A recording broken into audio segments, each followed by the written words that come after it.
Have you ever wished that someone could just give you the answers to your life's biggest questions?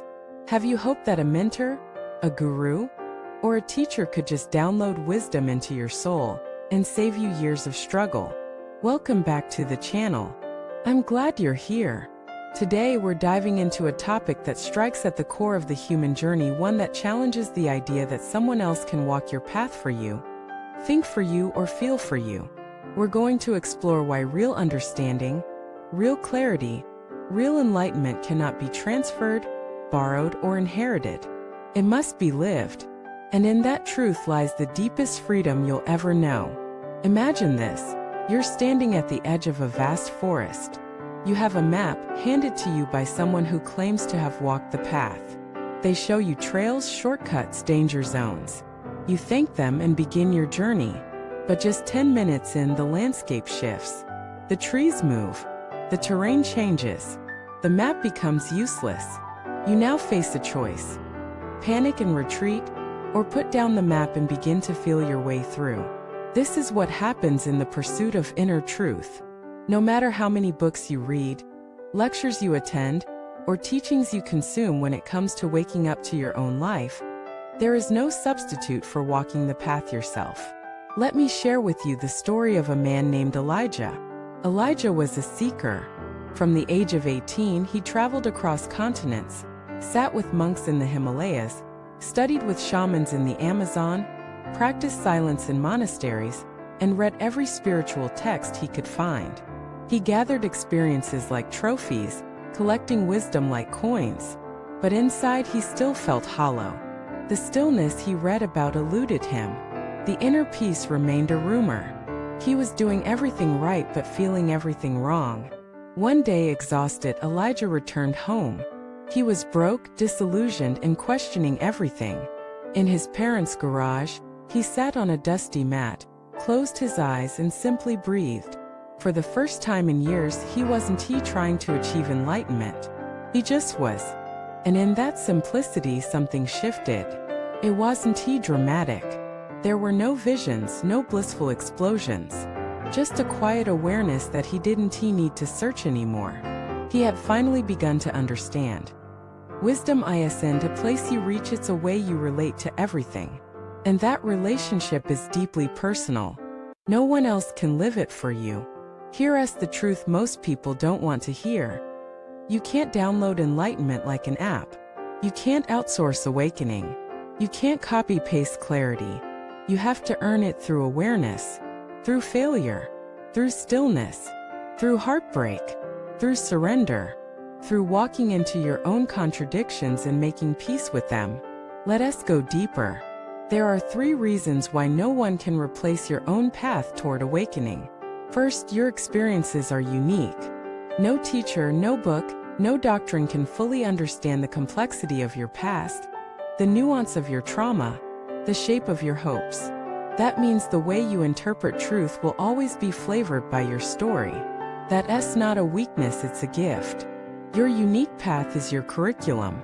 Second, real insight comes through embodiment.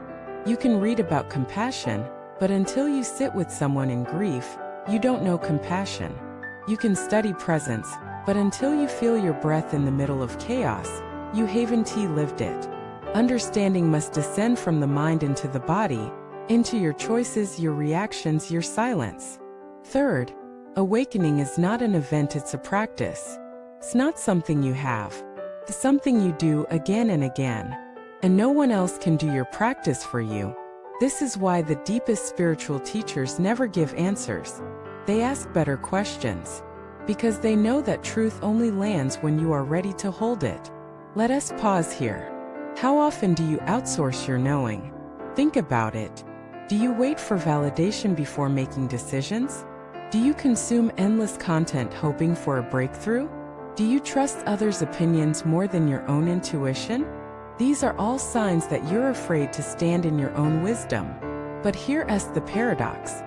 When you stop chasing answers, they begin to rise from within. You begin to realize that the teacher was never out there, it was always in here. One of the most profound lessons I've learned came not from a guru, but from an elderly woman I met in a remote village. Her name was Mara. She couldn't read or write, but every morning, she swept the same courtyard with the same grace, humming the same melody.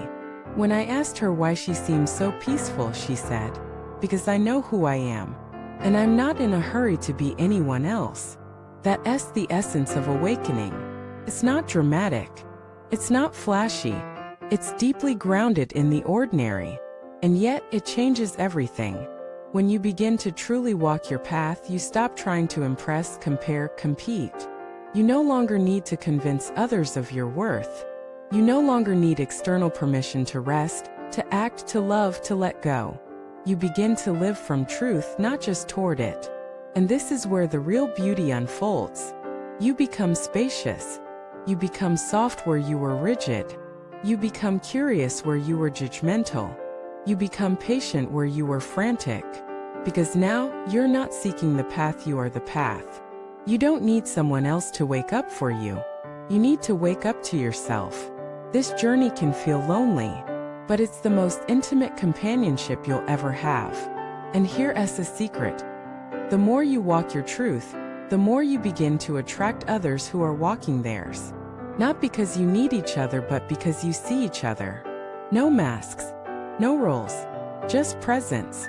So let me ask you, where in your life are you waiting for someone else to lead you? Where are you avoiding the silence that could transform you? What parts of your truth have you outsourced? Take them back. Not in arrogance, but in reclamation. Reclaim your pace. Reclaim your questions. Reclaim your wonder.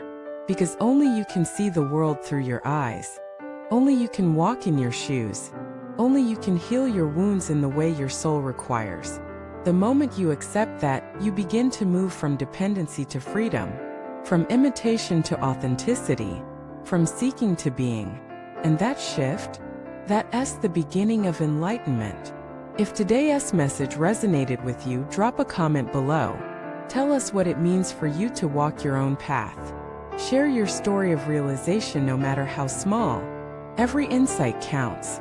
And if this video helped you remember something you already knew deep inside, hit the like button, subscribe to the channel, and share it with someone else who is on their journey. Thank you for watching, and I'll see you in the next one.